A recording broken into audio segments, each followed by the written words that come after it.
Evidence collect کرنے ہیں تو آپ کے اپنے آفیسر جو ہیں ان میں ایسی جو ہے وہ صلاحیت موجود ہے کہ وہ یہ کام کر سکتے ہیں. اس سے پہلے کیا انہوں نے یہ کام نہیں کیا, اور اب سپریم کورٹ کا فیصلہ آنے کے بعد چیئرمین نیب کی طرف سے ایسا اقدام لینا, اور پھر اس اقدام کو اگر منظور کر لیا جاتا ہے اور واقعی اگلے ہفتے سے یہ لوگ جو ہیں وہ نئی ذمہ داریاں سنبھال لیتے ہیں, تو پھر اس کا مطلب یہ ہے کہ سپریم کورٹ کا فیصلہ جو آیا ہے اس پر خود بھی طاقتور جو اسٹیبلشمنٹ ہے وہ یہ چاہتی ہے کہ ہم تمام سیاستدانوں کو جو ہے وہ ایک کیو میں کھڑا کر لیں. ابھی تو لگ رہا تھا نا, جیسے پہلے لگ رہا تھا کہ جی عمران خان کی حکومت میں ان کے مخالفین کو نشانہ بنایا جاتا ہے, یعنی کہ میاں شہباز شریف ان کے دور میں گرفتار رہے, آصف علی زرداری گرفتار رہے, فریال تالپور گرفتار رہی, اس کے علاوہ حمزہ شہباز, مریم نواز, نواز شریف, شاہد خاقان عباسی اور دیگر جو لوگ ہیں جو ان کے مخالفین ہیں وہ گرفتار کیے جاتے رہے. نیب کی طرف سے زیادہ تر گرفتاریاں جو ہیں وہ نیب کی طرف سے, رانا ثناءاللہ کی گرفتاری جو ہے وہ اینٹی نارکوٹکس کی طرف سے کی گئی تھی اور اس میں ان پر ہیروئن ڈال دی گئی تھی, لیکن وہ ہیروئن آج تک ثابت تو خیر نہیں ہوئی. لیکن نیب نے تمام جو سیاسی مخالفین تھے عمران خان کے ان کا ناطقہ بند کر کے رکھا تھا, ان کو گرفتار کیا جاتا رہا, بارہا ان کے جو ہے وہ ریمانڈ دیے جاتے رہے, اور اس وقت نیب کا جو قانون تھا اس کے مطابق کسی بھی شخص کو 90 روز کے لیے جسمانی ریمانڈ پر نیب اپنے پاس رکھ سکتا تھا, اور نیب نے لوگوں کو 90 روز اپنی تحویل میں رکھا. لیکن اس کے بعد ابھی تک ان کے خلاف کوئی ایسا ٹھوس ثبوت بھی سامنے نہیں آ سکا کہ جس کی وجہ سے ان کو سزائیں مل سکیں. تو میجورٹی جو لوگ تھے ان کو کوئی سزا نہیں ملی, بالآخر ان کی بیل ہوگی, اور بہت سارے لوگ ایسے ہیں جن کے جو فیصلے ہیں اس میں ان کی بریت ہوئی ہے. اس میں یہ کہا گیا ہے کہ ان کے خلاف نیب ایک پیپر جو ہے وہ ثبوت کی شکل میں پیش نہیں کر سکا, تو ان کو ریلیف ملا ہے. تو لہٰذا اب بھی اگر اس کیو میں آپ دیکھیں گے اب یہ جو معاملہ اٹھے گا اس میں, یعنی کہ ایک بار پھر آج کہا جا رہا ہے عمران خان کی طرف سے کہ ان کو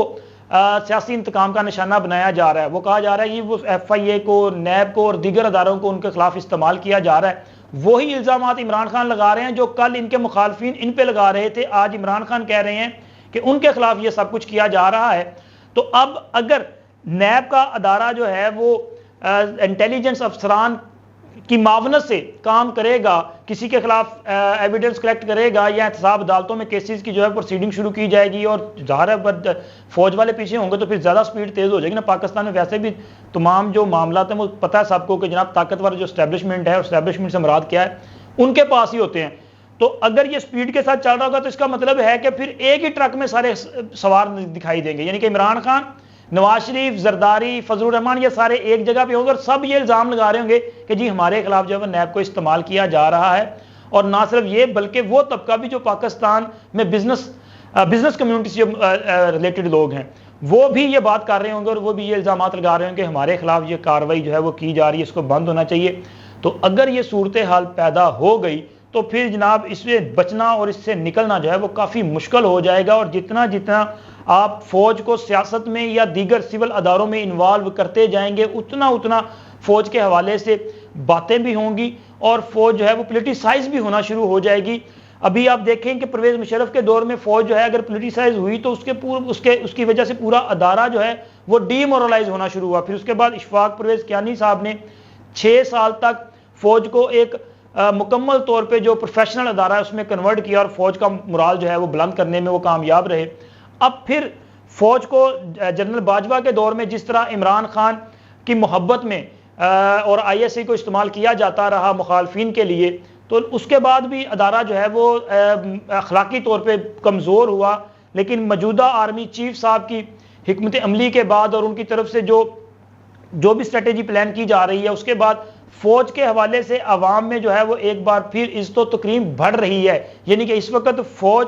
آپریشن جو کر رہی ہے جس میں سمگلنگ, اسی طرح ذخیرہ اندوزی کے خلاف, ڈالر کی جو سمگلنگ ہے اس کے خلاف, چینی کی سمگلنگ کے خلاف, اور ہر قسم کی جو بیسیکلی ڈاکہ زنی ہے نا پاکستان میں